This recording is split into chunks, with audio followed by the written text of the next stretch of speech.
Hey everybody, I'm Bacter. This is the Bad Idea Theater for Deadbolt. We are pathing out a potential hour or less run, which is fulfilling all of the requirements for all achievements for hard mode. This is the vampires, and it is super tricky. Meleeing a knife vampire like that isn't quite as hard as it seems if you are working with the hammer. Notice we took out the phylactery downstairs. In the vampire levels, you really kind of need to know where the phylacteries are, and that's the kind of thing you won't know in a first run through. Obviously, you won't be doing a lot of super good pathing just your first run through anyway, but it's the kind of thing that'll trip you up mid-level, so it's helpful to know.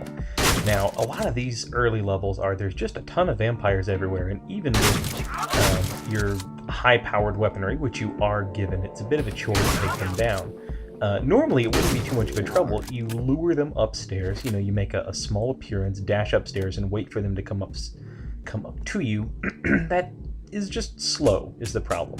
And we're dealing with a quick playthrough here, so we have to kind of rush around as best we can.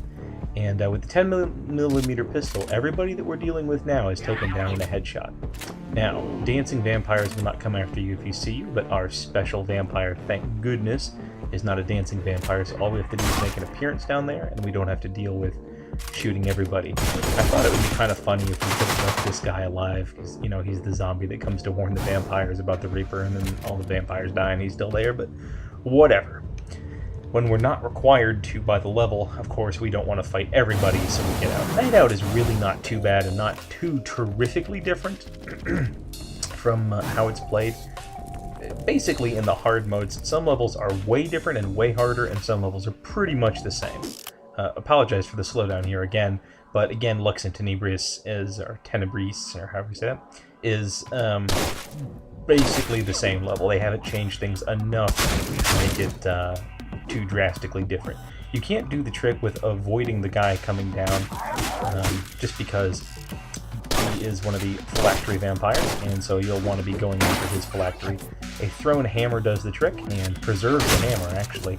Sometimes I've gotten it to where I throw it, it bounces off the bottle and hits the melee vampires they run towards me. No such luck this time.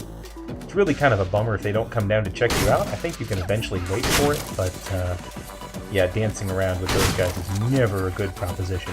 They do a jump forward, and so if you can ever anticipate where they're going to be swinging, if you move into the jump and you're sort of closest to them to begin with, you have good odds. 10mm was the right choice there, because his phylactery was right behind him. Look, it's 3 body shots with a 10mm or 1 headshot to take down these vampires. So every time you can with the 10mm, you want to be doing headshots. Problem is, the spread is just too great, and we're so spoiled after the headhunter that at such a distance you just cannot count on a headshot every time. You might have noticed, and this is probably something I should have covered earlier, but multiple shots in quick succession affects the effective range of the gun, so you see the circle widen every time you squeeze off a shot, and then it goes back down to normal, but if you fire wildly, then you're firing wildly. It's a neat effect, and one that I think makes a lot of sense. So you can see here, our pathing is pretty much the same. Wherever possible, I try to preserve the pathing from normal mode. I say try to, I think I just end up doing it that way because I'm a bit lazy. But some levels it's really not possible. Wherever it is, though, I go for it. So these first 2 levels, again, not the hardest things. The first level was a bit difficult to get your head around, and believe me, when you play the game casually for the first time, it is a big spike in difficulty. Just putting in tougher enemies earlier changes everything up. But starting with this one, we have to alter the way we do things.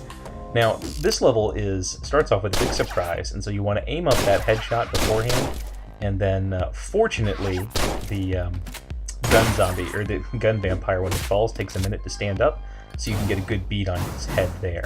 I really shouldn't have gone for that headhunter shot to take out the phylactery in the second level, to take out the vampire before taking out his phylactery in the second level. It's just, you only have a second to make it, but it's so nice if you do make it. Again, these were not all in one take, this was done in 2 takes, so, and I'm not going for the whole thing in one shot, I'm obviously only doing 5 levels at a time, so, yeah, I feel like I have I'm taking more risks than I need to. Messed up that third envelope there. But you saw that I took a different path this time through the grating, and that's because trying to force your way through all of the bouncer vampires when you haven't taken down their phylacteries is just too much of a headache. You can do it, but you need to get all of your shots right, and the first one that you miss, basically, you are gunned down. So the margin of error in these vampire levels is much, much shorter than it is even in the hard mode zombie levels. And I actually haven't done the hard mode skelly levels yet, but I'm assuming it's going to be even less.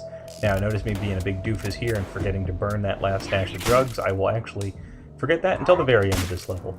This one, though, more or less survives intact. I mean, you can see that this is basically the same routing I used the first time.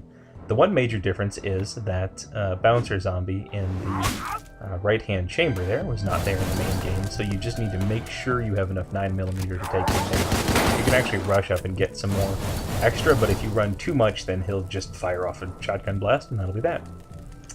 You'll also notice that all the phylacteries are contained over here on the right side, and as if presaging that this is the case, you are going to have to kill all the vampires in the level in order to pass it on hard mode. Now here's where the most slowdown comes. Again, I've apologized for this before, and I'm sure I will again, but that's just the way the Lappy rolls.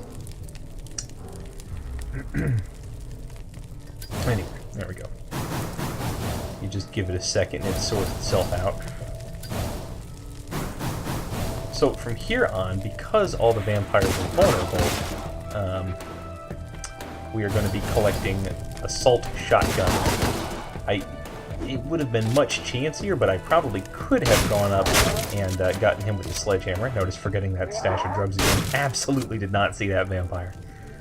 So I was maybe a quarter second away from death there. Always fun. That's everybody taken care of, though. And you do still need to flip all the switches, because you need to get in here to burn what I thought was going to be the last crate of drugs. And there's a Tommy gun if you're really short on ammo, but honestly, because all of the bouncers are dropping their assault shotguns, you really shouldn't be short of ammo. All in all, not a bad level. The really tough ones come later, and believe you me, we'll get to those. Honestly, though, the first half of it, really, I mean, even the twins, we'll see. It's a little wrinklier, but maybe it's just that my paths were good, for the hard mode in some of these early ones, but it's really basically the same. I mean, there's an extra dog in here, but he doesn't add too much to the mixture. If I do that perfectly, then I don't need to go back and grab that hammer, but the hammer is really extraneous. Now, normally, I take the ductwork up to the top, but there are too many enemies I get gunned down as soon as I try it this time, so that's no go. Still, you can come at things from this direction as well. And up close, sawed-off shotgun shot takes him down, and if you're lucky, hits his bottle too, but if you're unlucky, it doesn't. I was pretty close to getting shot there, so I maybe should have done things differently. You notice, by the way, that the bottle behind him actually wasn't his bottle, it affects somebody on the other side, so that's just something to note for later. However, because of the way the ductwork works, we're actually not going to have to go down and talk to him again, so that's not too much of a problem. And now at this point, this side of the level actually really isn't too much different. The one extra challenge comes when you're taking down the melee lady herself. I'm not actually sure if she's Amber or Ever. I always forget which is which. But you can see we've taken down his bottle, so down he goes and gives us his assault shotgun, which is jolly good. Just up here, I was just up here to get that 9mm, but I realized as soon as I did it that distracting all the vampires and making them go downstairs was a very good tactical move. I'm actually not sure if the 9mm SMG would be better for up here, but I know at least the 10mm works, although it's a bit of close skating there with her. And I actually did die once to the dog getting me. Actually, in both of the boss levels for this time, I do pretty well at taking out the bosses, but their underlings kept getting me. Like, just some random vampire kept getting me on the Madame final level. And as before, I absolutely can stop the harvest. I'm sorry to have to inform you, lady. How does she even know about it? I don't know. Which of the vampires knows about what the deal is with the skeletons and which one of them are just playing along? Because some of them are getting betrayed. And honestly, they became undead because of betrayal, so you'd think they'd be a little more, gun-shy about betraying their brethren. But, well. What do I know about the politics of the Vampire? This is always a fun level for me, just because it's neat interrupting an ambush, I guess. It really feels like action-packed. Now you notice I took out a phylactery up there. Do not forget that. Just keep your eyes open when you're going through these levels. The Headhunter again, just why would you use another gun? I don't know. Maybe the Revenant's really good. I have not actually played through and tried it. I said I've been playing with the flashbang and it's surprisingly good, but I'll maybe do a little bit more on that in the thread later.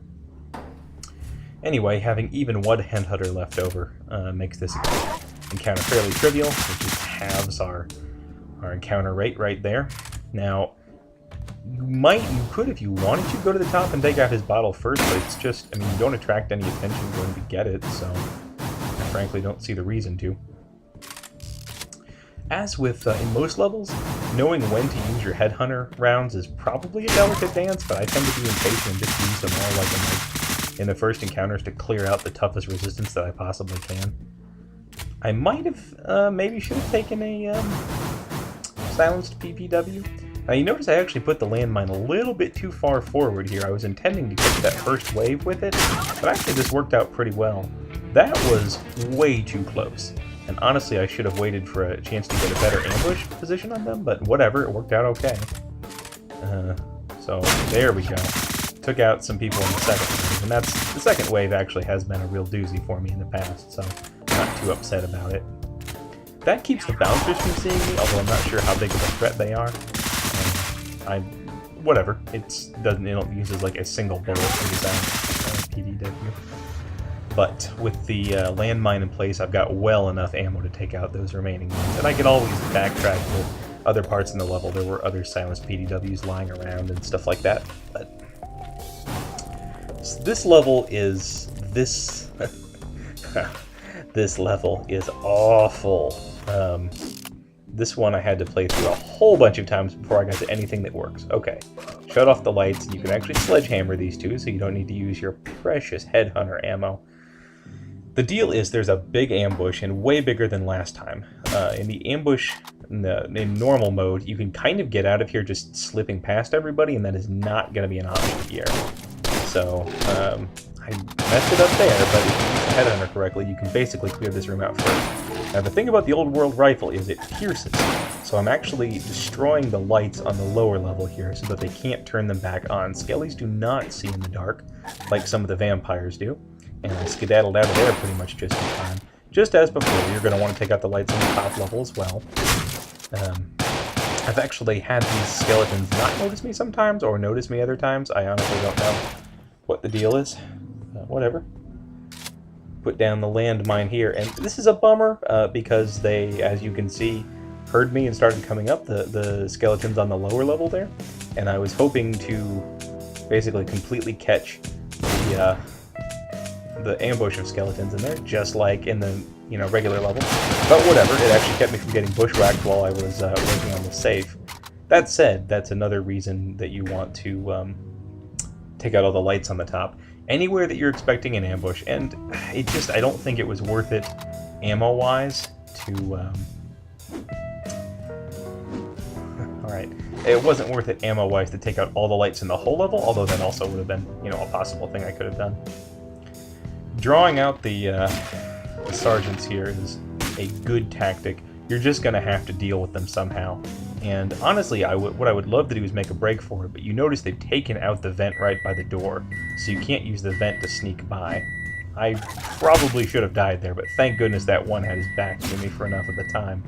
You just gotta figure out which ones are gonna come up after you. He just didn't have enough time to run after me there. It takes a long time waiting for everybody to come up, and so that's the kind of thing I like to avoid in other levels, but they're just so thick with skeletons, and there can't even really be one on that bottom level who sees you trying to get away.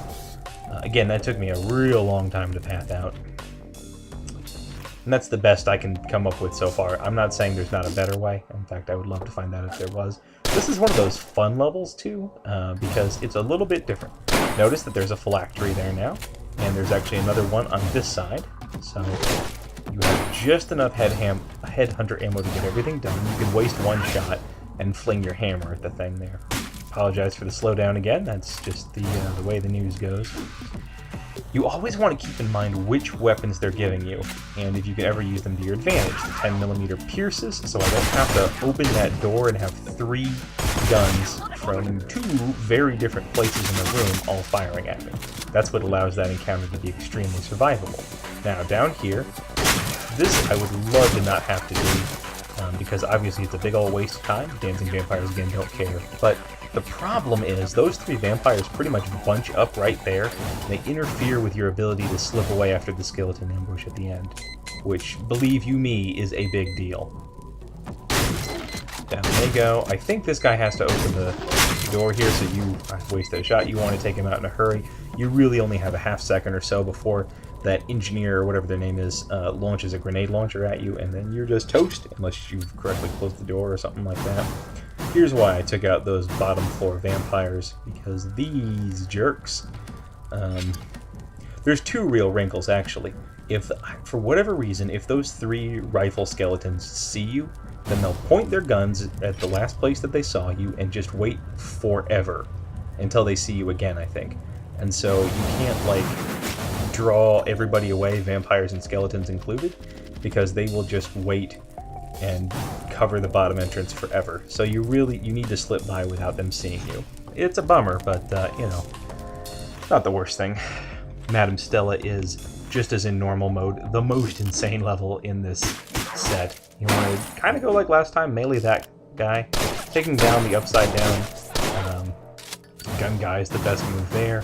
Sometimes you can actually take down Madame Stella and just give yourself a little moment's reprieve. Using a loud gun up here draws as many people as you can upstairs. Sometimes if you get really lucky, Madame Stella will kind of follow you off the edges of one of the roofs up here and just get stuck on the edge, which is great because it keeps her from moving. Both these guys have phylacteries, but they're just out in the main area, so, you know, unless, like, Madame Stella and a bunch of vampires are out there, that's not really too much of an issue.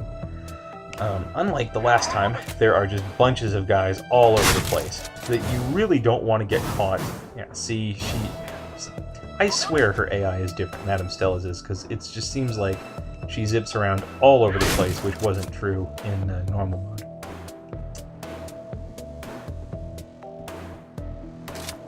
Get my last little shotgun shell there. She's down on the middle level, and that is certainly not ideal. Not what you like. You want her up out of the way. But more than anything else, you just need to draw vampires into, you know, 1 to 2 to 3 if they're melee vampire encounters, basically. Any more than that, and it gets to be a little bit too much for you to handle. Now, I'm not sure exactly. That was of course way closer than I preferred. Tommy gun do pierce, so that was a very survivable encounter. More important than taking out Madame Stella's final phylactery is making sure that that guy's dead for sure. Down she goes. Not the worst that I've ever seen it. There's always a little improv, a little touch and go when it comes to the Madame Stella level, but overall, very survivable. So that's my path for the middle run. I'll see you guys next time.